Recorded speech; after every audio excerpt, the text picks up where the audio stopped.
السلام عليكم ورحمة الله وبركاته. الحمد لله والصلاة والسلام على رسول الله وعلى آله وصحبه وبارك وسلم. In the previous episode, we talked about Rasulullah sallallahu alaihi wasallam's marriage with Khadija radiallahu anha. Khadija radiallahu anha was the first wife of Muhammad sallallahu alaihi wasallam, and we talked about in detail and the lessons that we learned from this marriage. Moving forward in the life of Muhammad sallallahu alaihi wasallam in this series, when Rasulullah sallallahu alaihi wasallam turned the age of 35, Rasulullah sallallahu alaihi wasallam he participated in the rebuilding of Kaaba. Kaaba is the house of Allah subhanahu wa ta'ala, and the people of Jahiliyyah in the Arabian Peninsula used to pay some respect to this Kaaba. They used to consider this as a house of greatness, and considering that they used to take care of this house and they used to worship the idols nearby this house and somewhere inside the house of Allah subhanahu wa ta'ala Kaaba, and they used to do the tawaf or circling around the Kaaba in their own understanding and whatever they have seen from their forefathers, they used to pay some respect to that. When Rasulullah sallallahu alaihi wasallam turned the age of 35, the Quraysh, all the Qabail, all the tribes that were living there, including Quraysh and other tribes, they wanted to rebuild the Kaaba. They wanted to fix the roof of the Kaaba and the walls of Kaaba. So what they did was in order to rebuild the Kaaba in the back to its good shape, back in good shape, they decided to demolish the Kaaba and then rebuild it back again.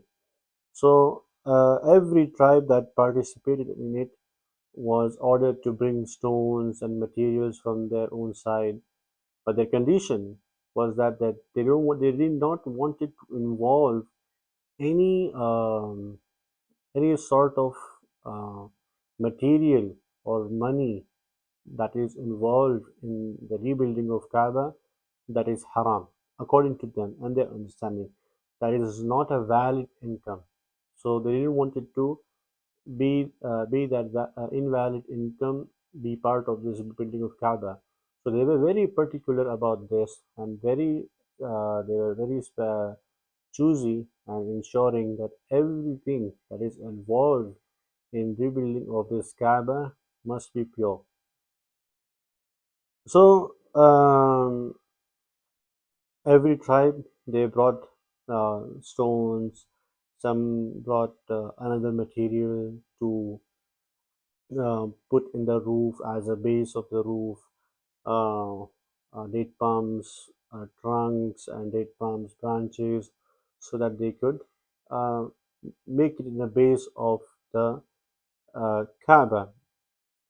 All this continued, the construction continued, the rebuilding of Kaaba was continuing until they reached to the point where they wanted to place Hajar al-Aswad, the black stone that we see now. So when the rebuilding and the construction of Kaaba reached to this point where they had to place the black stone of the black stone in the Kaaba, everyone started to argue within themselves. And now um, the argument started, and all the i'tirabat between them started to begin because everyone considered this black stone a precious stone, and black stone, according to them, was of some greatness. There is some khair, there is some barakah in it. So they used to consider that. So every tribe wanted this honor for their tribe to place this black stone in its place. for that reason, they were arguing within themselves. They reached to the point where they wanted to fight against each other in order to get this thing. So one of the tribe members went and bring the ball full of blood and wanted to do the ahad between them in order to ensure. So their ahad was such that either both parties will fight, right? And they will fight, and whoever dies, other will get the opportunity for this. So until death of another one of them, the fight will still be on, the war and the battle will still be on between themselves to gain this honor of placing Hajar al-Aswad in its place. And with this, nothing, no war, no battle, or no fight had happened. They continued to stay in their places, thinking about this. That will it be beneficial again going for a battle, fighting a fight that never ends, and that's how the habit of people of Jahiliyyah were. If there is a disagreement, it straight away leads to the fight, and that fight never happens. So no one tries to step back or forgive one another or give an extending helping hand to another person so that they can, it's okay, and there were no tolerance between them. Absolutely no tolerance. That thing was missing in them. So they stayed in this dilemma, either they to go with this battle, because going in that battle will cost so many other things to them. They stayed 5 days, 5 to 7 days in this dilemma. After that, once again they gathered and wanted to talk about this thing. So they ended up in discussing that in order to gain this sharaf, let's not fight. We will see and wait for the person who enters the door from the door of Masjid al-Haram.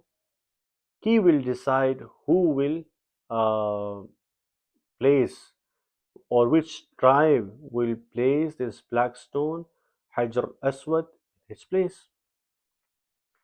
Everyone agreed to it because now this is not a biased decision.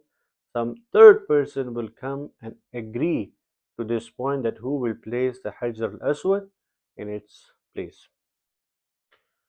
So all of them were waiting.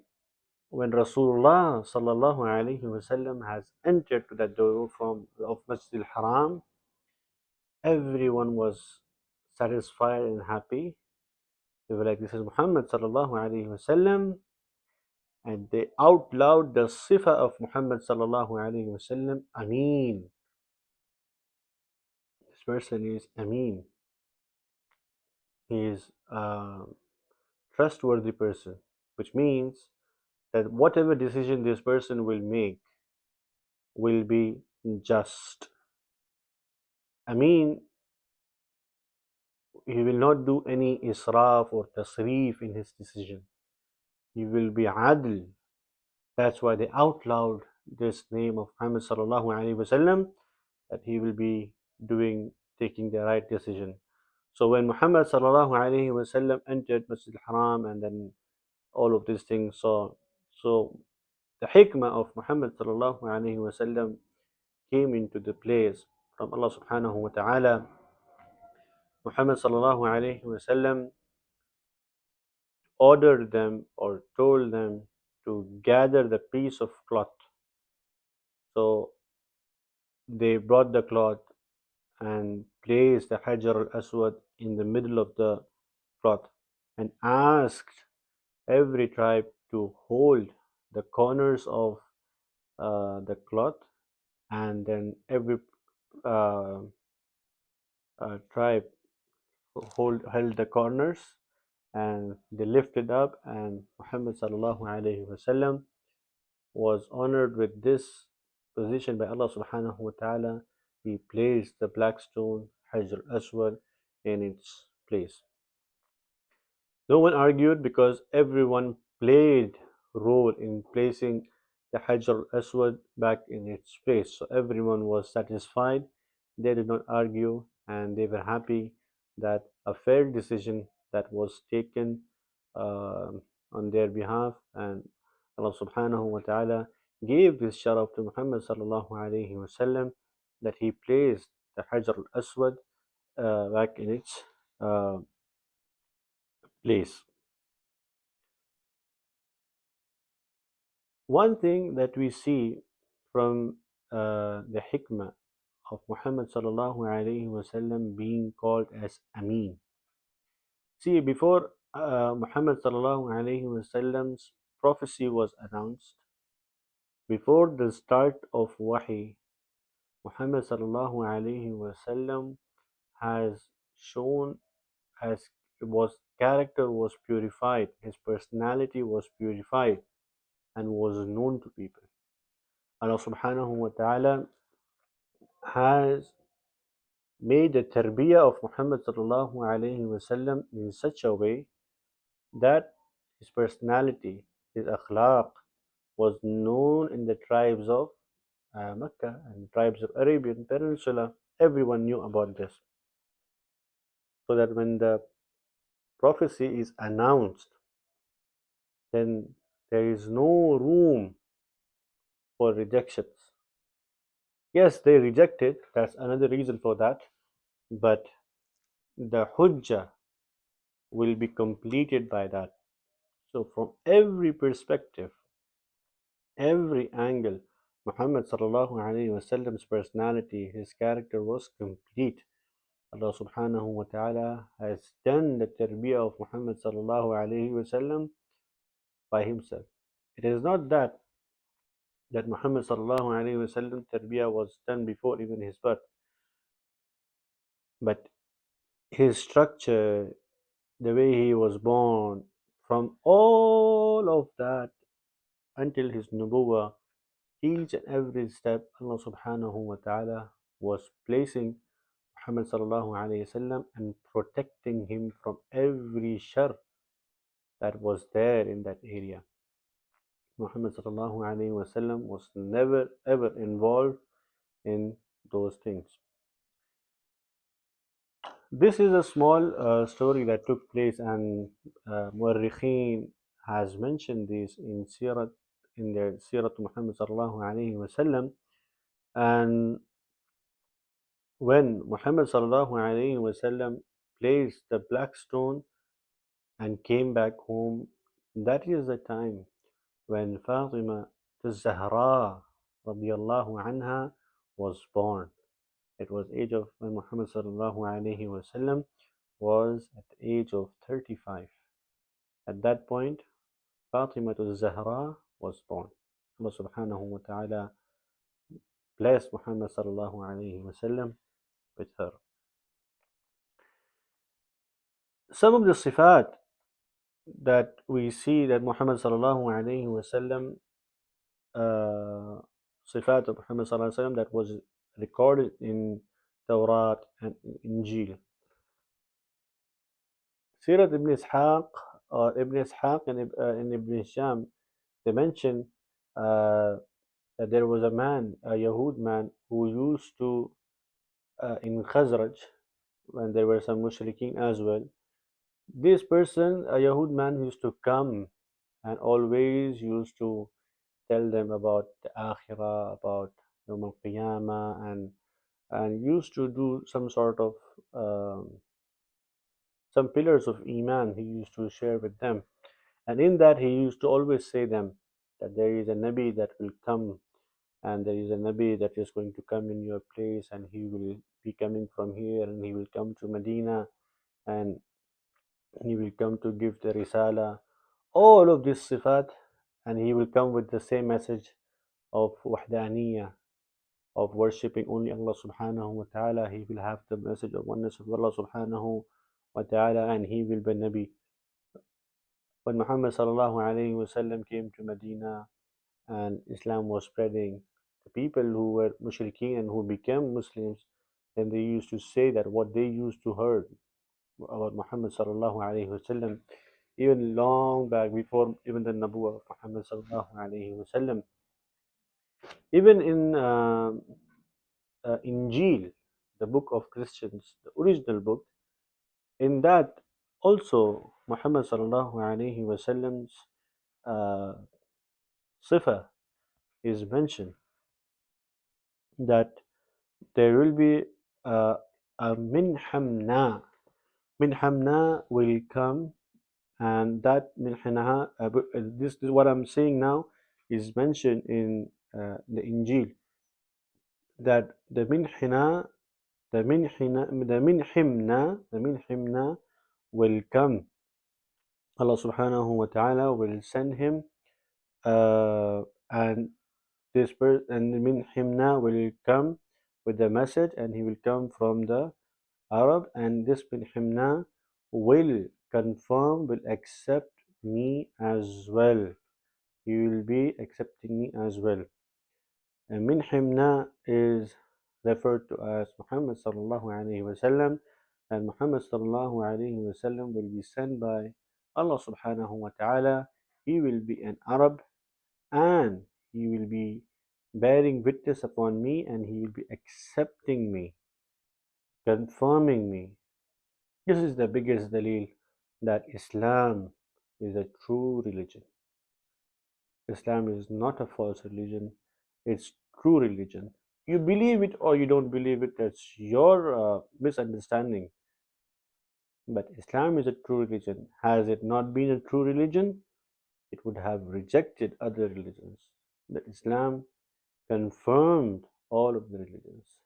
Muhammad sallallahu alaihi wasallam came, he confirmed all the prophets, all the messengers, all the religions. Whatever we see in the Quran, whatever we read, we understand this is the true religion that never rejects the truth. Islam is always with the truth, and the truth is to worship Allah subhanahu wa ta'ala all alone. And He is only worthy of worship. There is no other thing that is worthy of worship except Allah subhanahu wa ta'ala. This is the small story that from Seerah that we understand and we learn. Allah subhanahu wa ta'ala bless us with the hikmah that Muhammad sallallahu alayhi Allah subhanahu wa ta'ala has given Muhammad sallallahu alayhi wasallam, which took place and stopped the battle that was about to begin by this small hikmah. May Allah subhanahu wa ta'ala gives us this hikmah, and we utilize and optimize this hikmah for the khair of dunya and akhirah. جزاكم الله خيرا وصلى الله على سيدنا محمد وعلى آله وصحبه وبارك وسلم.